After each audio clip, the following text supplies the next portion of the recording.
Sir, அம்பயர fixing பண்றது தான் sir CSK உடைய வேலையே அந்த டைம்ல. நீங்க வேற. அது மட்டும் கிடையாது.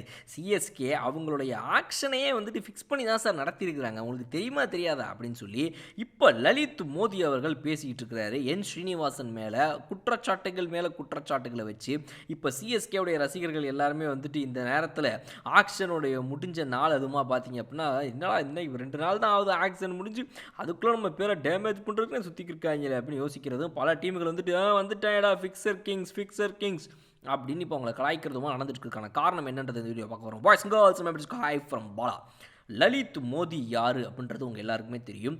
ஐபிஎல்லுடைய தலைவராக வந்துட்டு ஒரு காலத்தில் இருந்தார். ஆரம்பத்தில் இந்த ஐபிஎல்லுங்கிறது ஆரம்பித்த புதுசில் அவர் அப்புறமா பார்த்தீங்க அப்படின்னா வந்து இந்த விஷயம் அந்த விஷயம்னு சொல்லி கேஸ் எல்லாம் போட்டு அவர் என்னென்னமோ பண்ணி ஒன்றும் இல்லாமல் ஆக்கி அவரை வந்து ஊரை விட்டு ஓட விட்டாங்க ஒரு லெவலுக்கு மேலே. அப்படிப்பட்டவர் தான் இவர்.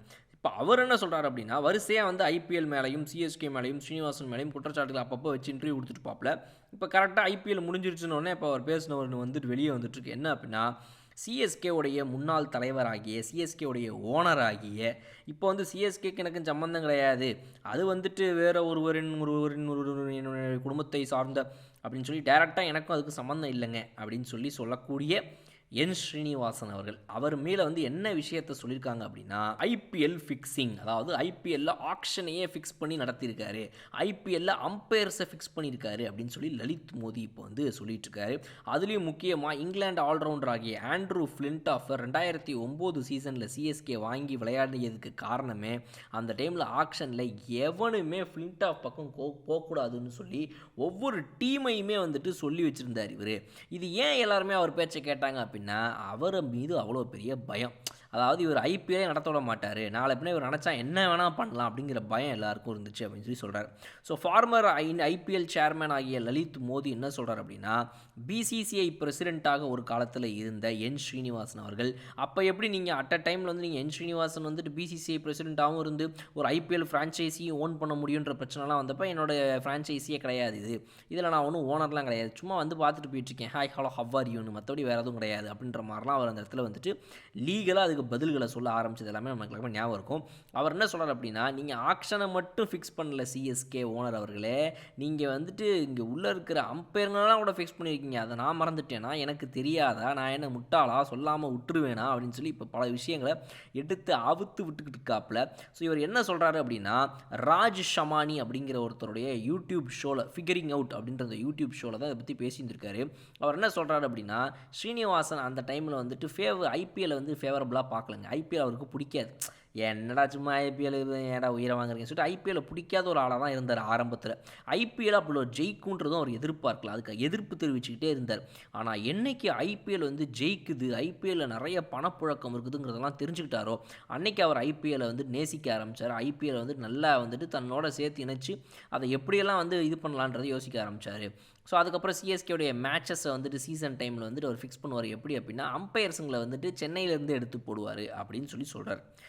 அம்பையருங்களை வந்து சென்னையிலேருந்தே எடுத்து போட்டால் சென்னை மேட்ச்சுக்கு அது வந்துட்டு ஒரு ஃபிக்ஸிங்கு. அப்போ மும்பை அம்பையருங்க தான், மும்பை பேஸ்ட் பண்ணவங்க தான் அவ்வளோ பேர் சுற்றிருக்காங்க நம்ம நாட்டில்.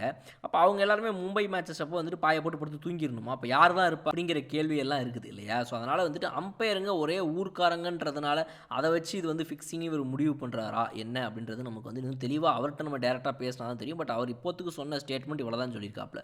அடுத்தவரை சொல்கிறார் அப்படின்னா, ஐபிஎல் அவருக்கு பிடிக்காதுங்க, வேணான்னு நினச்சாருங்க, அதுக்கப்புறம் தான் நடக்குதுன்னு சொல்லி தான் உள்ளே வந்தாருங்க அப்படின்னு சொன்ன இவர், நான் அவரை வந்து அக்யூஸ் பண்ணேன், நான் அவர்கிட்ட சொன்னேன், அவர் வந்துட்டு நீங்கள் இந்த மாதிரி அம்பையருங்களெல்லாம் மாற்றாதீங்க அப்படின்னு சொல்லி.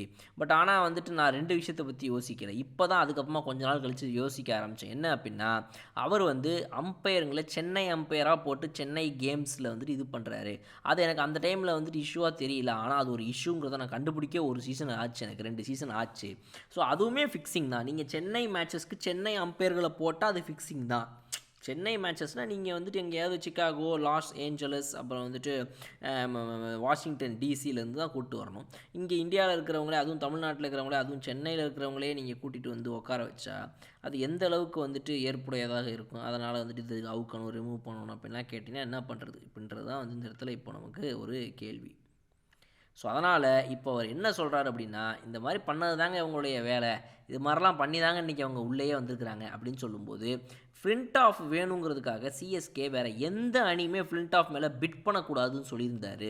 அதே மாதிரி எந்த அணியுமே ஃப்ளின்ட் ஆஃப் மேலே வந்து இவருக்கு போட்டியாக அப்படி பிட் பண்ணி இதை நாங்கள் ஜெயிச்சே ஆகுன்ற மாதிரி சொல்லலை. ஏன் அப்படின்னா அந்த டைமில் ஒரு மிகப்பெரிய பிசிசிஐடைய தலைவர் பதவிங்கிற அந்த ஒரு சிம்மாசனத்தில் அன்னைக்கு வந்து ஒரு சின்ன ஒரு ஒரு பிரச்சனை வந்து உக்காந்துருச்சு. அந்த பிரச்சனை யார் அப்படின்னா ஸ்ரீனிவாசன். அவர் இருந்தது தான் எல்லாத்துக்கும் காரணம்.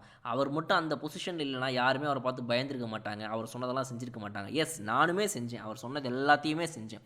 ஃபில்ட் ஆஃப் வேணுமாப்ல என்னென்னு பார்த்துக்க அதுக்கேற்ற மாதிரி அப்படின்னு சொன்னார். அவர் சொன்னதுக்கு ஏற்ற மாதிரி எல்லாத்தையும் நாங்கள் நடத்தி கொடுத்தோம். பட் ஆனால் இன்றைக்கி அந்த பிசிசிஐடைய அரியாசனத்தில் இருந்த ஒரு மிகப்பெரிய முள் இவர் அப்படிங்கிறத உணர்ந்து அவர் வெகு விரைவில் அவர் வந்து தப்பிக்கிறதே வந்து ஒரு மிகப்பெரிய பிரச்சனையாக இருந்தது. ஸோ ஒவ்வொரு வீரர்களையுமே வந்துட்டு அவர்கிட்ட காப்பாற்றணும் அப்படிங்கிறதே ஒரு மிகப்பெரிய விஷயமாக எங்ககிட்ட இருந்துச்சு. 2013 ஐபிஎல் ஃபிக்ஸிங் ஸ்கேண்டல்லையுமே கூட பார்த்திங்க அப்படின்னா நிறைய இன்வால்வ்மெண்ட் இருக்குது. இதை பற்றி இன்னும் நிறைய விஷயங்கள் நம்ம பேசலாம் அப்படின்ற மாதிரி வந்துட்டு அவரை பற்றி அப்படியே பேசி முடிச்சுட்டாப்புல. ஸோ நீங்கள் என்ன நினைக்கிறீங்க? சிஎஸ்கே மீது வரக்கூடிய இந்த குற்றச்சாட்டுகள்லாம் வந்துட்டு ஏன் இந்த நேரத்தில் திடீர்னு வருது?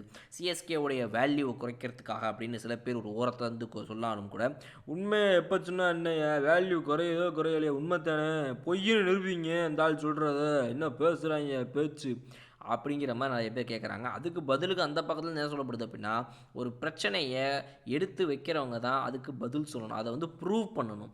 அதை வந்துட்டு ஆமாம் நான் கொடுத்துருக்குற இது வந்துட்டு கம்ப்ளைண்ட் வந்துட்டு எதிர்த்தரப்பில் வந்துட்டு யாருமே பதிலே பேசலைனாலும் கூட அது தள்ளுபடி ஆயிரும், நம்ம பக்கம் வந்து சேர்ந்துடும் அப்படிங்கிற மாதிரி எந்த ஒரு முடிவுகளுக்கு வந்துட்டு மக்கள் வரணும் என்று சொன்னால் அந்த ஒரு விஷயமும் இருக்குது. ஸோ அதனால் நம்ம என்ன நடக்க போகுது அப்படின்றத வெயிட் பண்ணி பார்க்கலாம். மக்களுடைய முடிவுகள் ஒரு பக்கம் இருக்குது. நீங்கள் என்ன நினைக்கிறீங்க அப்படின்றத உங்களுடைய தனிப்பட்ட கருத்துக்களை கமெண்ட் செக்ஷன் சொல்லுங்கள். இன்னும் சூப்பரான வீடியோ நான் வந்து பார்க்குறேன். அதுவே உங்களுக்கு பிடிக்கும். Okay bye.